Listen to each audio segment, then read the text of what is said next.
The PJ Masks series is pure madness. We take the idea of Ladybug, regular kids, superpowered masks, but we make it, well, for those who are too young to even watch Ladybug. And before that, all he'd seen was Baby Shark's blue tractor, and he's probably a fan of the Hazbin Hotel. But you know what? This theme is quite feasible. Mommy businessmen can take note, because the series' formula beats all ratings and attracts viewers roughly on par with a new Mr. Beast video.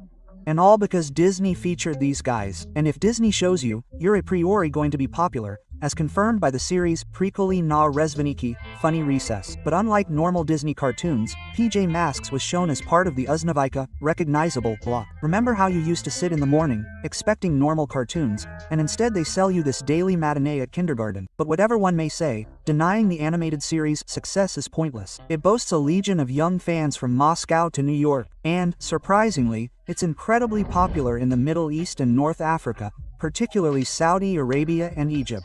This Pajama Squad has often topped children's show ratings. Apparently, their universal themes of friendship and problem-solving at the level of eating boogers are a very bad thing. They've resonated with kids everywhere, and if you could see how much merchandise, both original and not so original, has been released based on this masterpiece: toys, weird Lego snacks, t-shirts with the characters' faces, or umbrellas, and underwear. For 5,000. Overall, it's fascinating to find out why this series has become so popular. It's known by both the new generation born just yesterday and the old-timers who binged the first seasons as children and are now finishing their binge-watching sessions.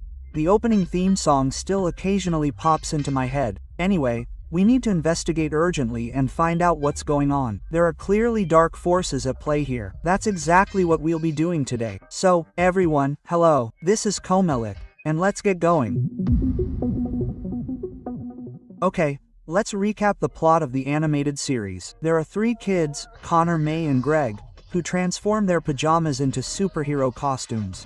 With the help of magical amulets, they gain superpowers and battle other evil kids who appear out of nowhere from episode to episode. What the hell do they even have superpowers for? Actually, even the heroes themselves didn't know, until one episode revealed it came from a giant crystal built into their headquarters. And if you thought they were the only heroes in town, well, nope.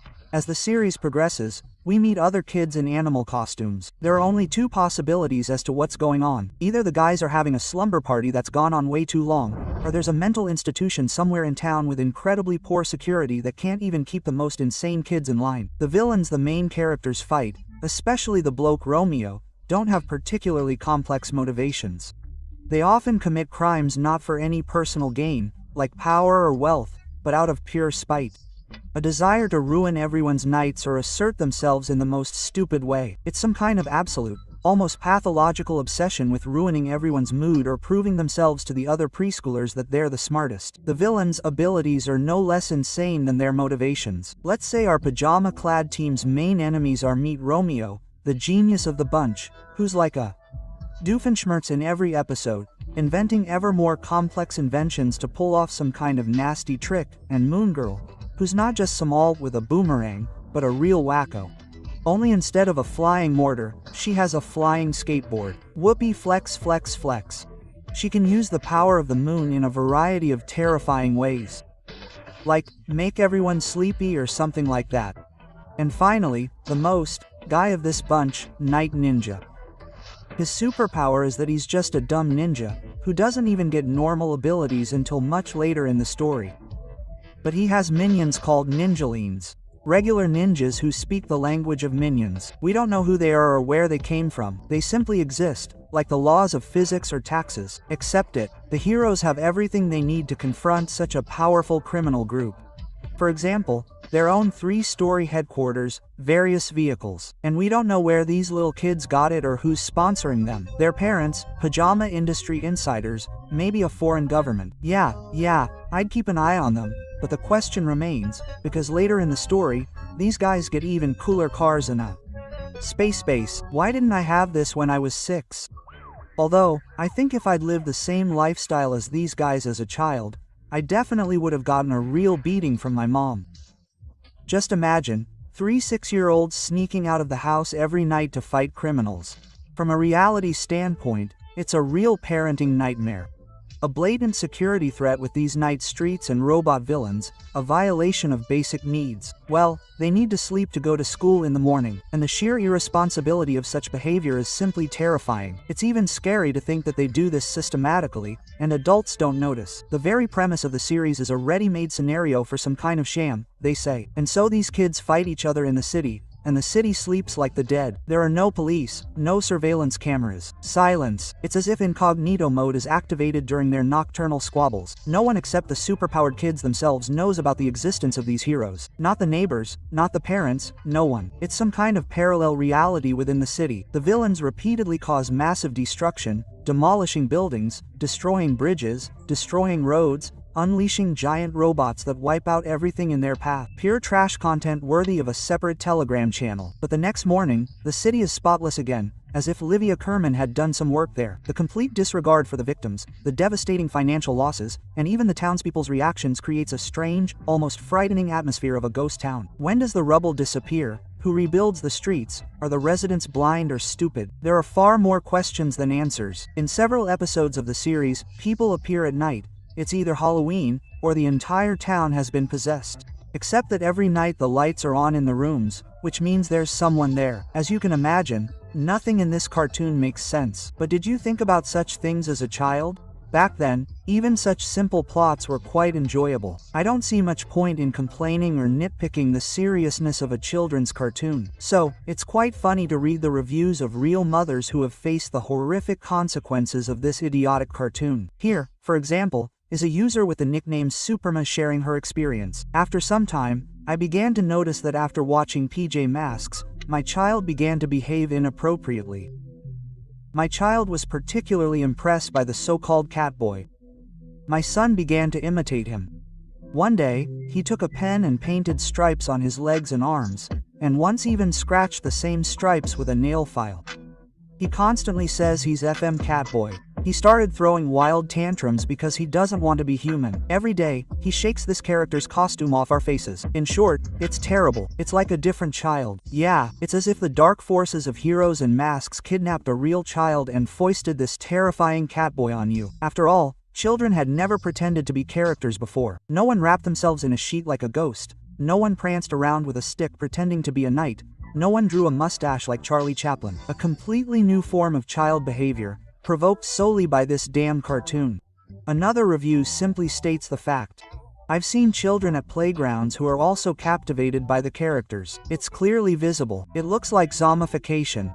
What can I say? The Catboy army is growing. Throw out all your pajamas. Get out your tinfoil hats. An interplanetary threat is coming. But seriously, what if in a couple of years this same child starts drawing superhero comics? The parents will probably boast about how creative their child is, not even remembering that it all started with this terrible cartoon. And while the Catboy army is taking over playgrounds and decorating themselves with markers, a reasonable question arises. Who, exactly, is behind this global pajama zombification? Meet the director of this madness, Christian DeVita. Before becoming the godfather of pajama heroes, this guy was a king of the world of cool adult projects. Imagine, he didn't just draw cartoons. He directed and storyboarded music videos for Madonna herself, the legendary Paul McCartney, and Daggy Bjork. That's where the series' frantic rhythms and kaleidoscopic images come from. Apparently, his skill at compressing mega ideas into 3 minutes of beats came in handy when he had to explain to preschoolers why villains want to steal all the pillows in town. But you know what's even more interesting? It turns out the series is based on a famous French book series, just like Archebarashka or Prostokvishina. The first volumes came out way back in the 2000s, when today's fans of the series weren't even planning on being born. And even though the cartoon has no backstory, the books did. It turns out the dudes get their powers from guardian spirits who protect the kids from nightmares. The reason they get such a boost is because the kids must defeat the biggest pain in the ass, Moon Girl, who has no guardian and tries to steal them from the others out of jealousy. In the show, however, the guardian spirits are simply the main characters' cute and goofy pets, who, like everything else in this show, appear out of nowhere to help the team. Why was a truly important moment from the book adapted so poorly, and everyone skipped the ending? At least the animated series can be praised for its rather unconventional approach. The characters actually grow up here. This isn't like The Simpsons, who are forever stuck at the same age. Over the course of the series, the characters have celebrated at least 3 Christmases and 3 birthdays. And this isn't just a change of scenery. While in the first few seasons their main struggles were learning to share a toy, apologize, or avoid farting in their little sister's face, by the finale they're trying to keep the moon from splitting in half and surviving in outer space. Their goals evolve, from the kind of kindergarten, I want it or I don't want it, to the truly epic, save the planet scenario. Catboy, Alette, and Heka gradually grow from toddlers into practically teenagers. I wonder if their pajamas grow with them? However, while the heroes were wreaking havoc in space, things were happening on Earth that were far more mundane and, shall we say, nerve-wracking. Picture this. Happy kids with popcorn are sitting in a movie theater, waiting for the new episodes of Catboy and Company's adventures. But before the cartoon starts, someone decides to play a little prank on them, to keep them from staring and falling asleep unnecessarily during the show. Before the cartoon screening, the children saw a trailer for the horror film Insidious 4, The Last Key. The theater instantly became the epicenter of parental panic. Screams, attempts to cover the children's eyes, desperate cries to the projectionist, "Turn it off, you idiot." The joyful cries of an older brother, who was forced to go to the cartoon with his little one. Some audience members simply ran out in full view, not waiting for the end of this nightmare. And the trailer, by the way, played almost to the end. The theater management later, of course, apologized, returned the money, and promised to look into the matter. It's funny, of course, but by that point the children had already seen it and now looked not like their idol Catboy, but like my idol Kaneki. Wow, he's so cool. That's literally me. But what country wouldn't want to see a horror movie advertised before a children's cartoon? What country would want to see is what the creators of the series themselves sometimes do. For example, the owners of PJ Masks won a lawsuit against a businessman from Naberezhny Chelny. Just think about it, a whopping 50,000 rubles. And all because the guy was selling goods featuring cartoon characters that vaguely resembled the original, thereby infringing copyright. And this wasn't an isolated incident, but a systematic crackdown. Similar incidents occurred across the country. Take Yakutia, for example, a region in the Far East with a population of just over 1 million, and even such a remote area, with a decidedly small market, received 7 lawsuits on June 1, 2018 alone. The scale of the paranoia is staggering. It feels like the creators of PJ Masks are combing every market in every provincial town looking for illegal Samaya t-shirts or socks with Night Ninja. It's taken to extremes. No other popular cartoon has seen such a flood of lawsuits against small retailers. This brings to mind a simple, yet sad, thought. Cartoons are made solely for the profit of official merchandise. The harsh truth of the pajama business. Nothing personal. You know what? I'll sue you for copyright if your name contains even one of those letters. No, so what? There's only one way to avoid that fate. If you go over to my Telegram channel right now and subscribe, we'll discuss PJ Masks together, and see if you liked it at all.